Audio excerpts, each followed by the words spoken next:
ہندوستان کے کچھ سیاستدانوں کو ہندوستان کی آزادی میں مہاتما گاندھی کا رول کم نظر آتا ہے، جو افسوسناک ہے۔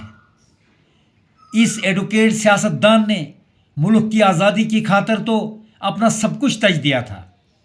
وہ کون تھا جس نے 1919 سے 1947 تک تحریک آزادی کے منظر پر غلبہ حاصل کیا؟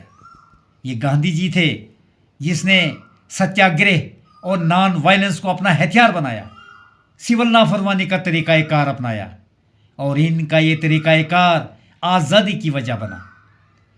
یو این او نے گاندھی جی کا طریقہ کار سراہتے ہوئے 27 جون 2007 کو ایک قرارداد منظور کی، جس میں 2 اکتوبر یعنی گاندھی جی کے یوم پیدائش کو نان وائلنس عالمی دن قرار دیا۔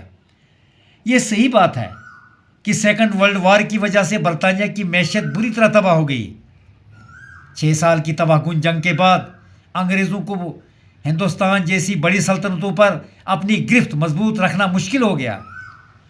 کچھ لوگوں کا یہ یہاں تک خیال ہے کہ برطانیہ کا معاشی دیوالیہ پن ہندوستان چھوڑنے کی وجہ بنی۔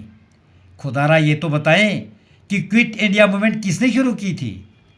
8 اگست 1942 کو کس نے انگریزوں سے ہندوستان چھوڑنے کا مطالبہ کیا تھا؟ ڈو اور ڈائی کا نعرہ کس نے لگایا تھا؟ گاندھی جی کی بدولت ہی تو تحریک آزادی نے زور پکڑا اور انگریزوں کو ہندوستان پر حکومت کرنا دشوار ہو گیا۔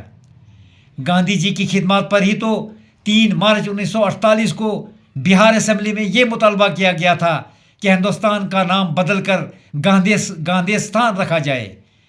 گاندھی جی ساری دنیا کے لیے تحریک آزادی کے لیے روئے رواں ثابت ہوئے۔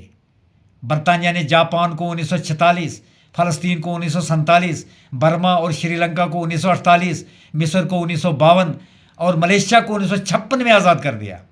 گاندھی جی کی شہرت انڈیا میں ہی محدود نہیں رہی۔ ٹالسٹائے، ہو چی من، اینسٹائن گاندھی جی کی خدمات کو سراہتے تھے۔ چارلس چیپلین کو گاندھی جی سے ملنے کی بڑی تمنا تھی۔ 1931 میں ان کی یہ تمنا پوری ہو گئی اور وہ گاندھی سے ملنے ہندوستان آئے۔ لوئس فشر نے بایوگرافی آف گاندھی لکھی۔ نیلسن منڈیلا گاندھی جی کو اپنا گرو سمجھتے تھے۔